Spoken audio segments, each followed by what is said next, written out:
I really am a church girl. I think that's definitely what drew me to the character of Vanessa that I play. I was raised Pentecostal. My mother is a Sunday school teacher. My dad is a worship leader. So for me, this message really meant a lot to me, and I was excited to be a part of a film that was targeted to the mainstream audience with a great message about, pretty much that your past does not determine your future, and a great message of love, hope, and faith. Now, how did they approach you with this project? Did they have you in mind, or? The writer of the film is actually loosely based on Gally Molina's life. He's the writer, and he said from the moment they started casting, he was like, I need to get Adrienne to play Vanessa. He got in touch with my agent, and I actually got on the phone with him, and he was so passionate about the film and really felt that this was a role for me, and I honestly felt that this was definitely a project that God had brought to me. It was an opportunity for me to give back after everything I've been blessed with, every opportunity I've been given. This is the tiniest little bit of that I could do to give back to God and just get a great message out there. Did you make any special preparations for your role then? Since I had to dye my hair black. What I love most about the movie is that it is based on a true story. Yeah. And I think that that's what makes it so awesome, is that it's someone's real life, and there is a real character that I was playing. And the original girlfriend, the original church girl's real name is Damaris, and she has black hair. So Gally had me dye my hair black, and that was interesting. I was fighting it, but I did it.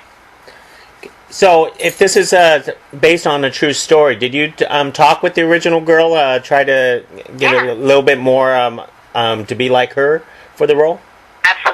Absolutely. I actually went out to... The movie was filmed in San Jose, where the movie is based, and they all live in San Jose, so they were on set with us every single day. So I constantly was hanging out with her, talking with her, getting her vibe, and we had a lot in common, and it was just awesome to have her on set and know that I was actually interpreting someone's real life.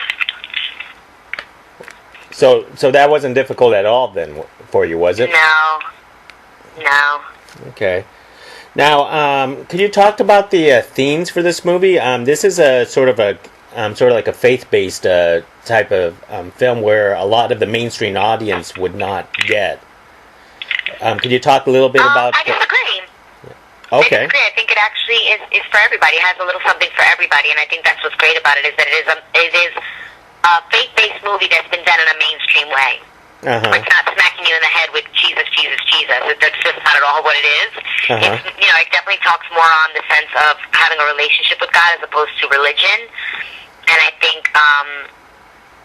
it has a message that works no matter what religion you are, actually. It's a message of faith, hope, love, of, that, like I said, that your past doesn't determine your future.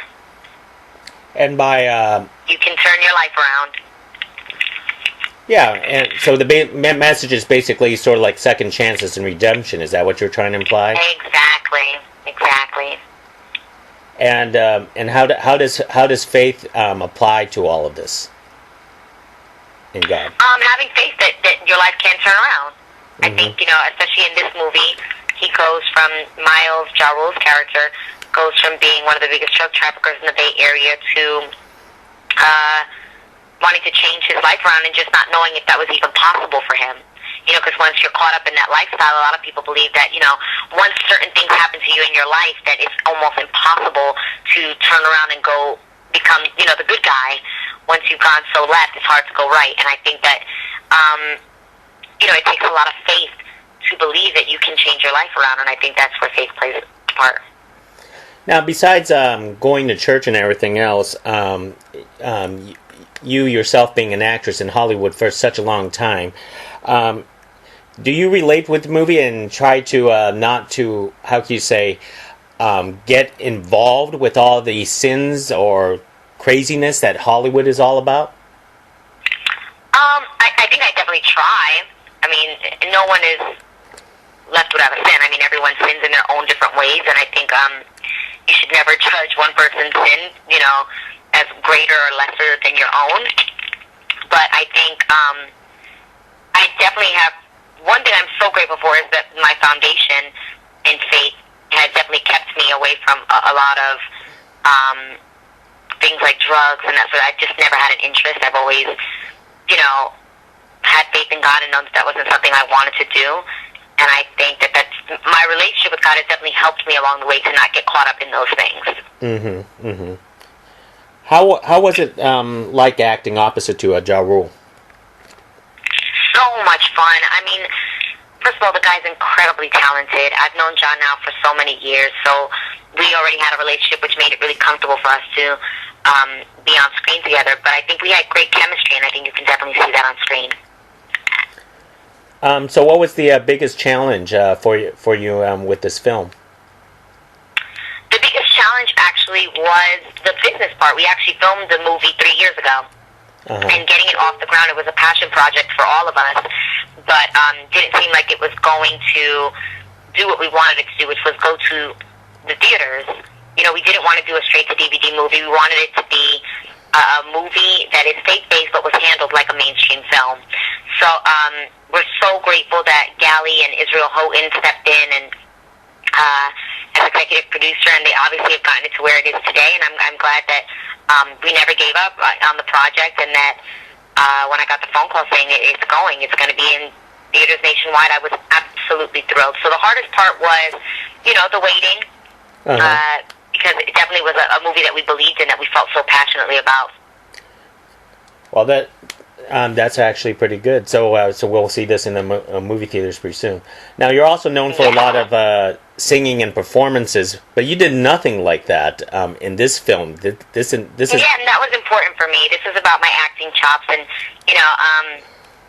showing that everything I do in the acting world doesn't have to be a musical, so to speak. Oh, okay. Would you so with this, would you prefer more the acting drama, or would you rather go back to the singing and dancing like you used to? I like them both, but I love the opportunity that I was given in this film to, like I said, show my acting chops and play someone my age was exciting, and I definitely could relate to a lot of the things that she went through in the film. So I like them both. I think there's a time for all of them. I'm just glad that I got the opportunity to try something different. Would you try to do another Christian faith-based film again? Absolutely. Okay, terrific. And I'll just go ahead and wrap this up. Could you talk about any of your future projects that you actually have, or this is what you're concentrating on? This is what I'm concentrating on, but I also have a talk show. Hopefully, it'll be coming back to air on Fox 2014 called The Real, with Tamar Braxton, Tamara Mowry, Lonnie Love, and Jeannie Mai. And also my nail polish line, Fingertip Fetish, which is available on fingertipfetish.com. Oh, looks like you have a whole bunch of things to do. And for this talk show is a daytime talk show? Yes. And it's called The Real. What is that? Talking about Hollywood films or something? No, it's called The Real, and it's because we keep it real. Oh, it's REAL. Panel show. Yeah, it aired for 4 weeks in the summer, and it did really, really, really well. So we're so proud of it, and we're hoping that it had a test run for 4 weeks this summer. So we're hoping that it comes back for the next year. Okay, terrific. Hey, I appreciate you talking with me, and thank you. And good luck promoting the film. Thank you so much. Have a good one. You too. Bye-bye.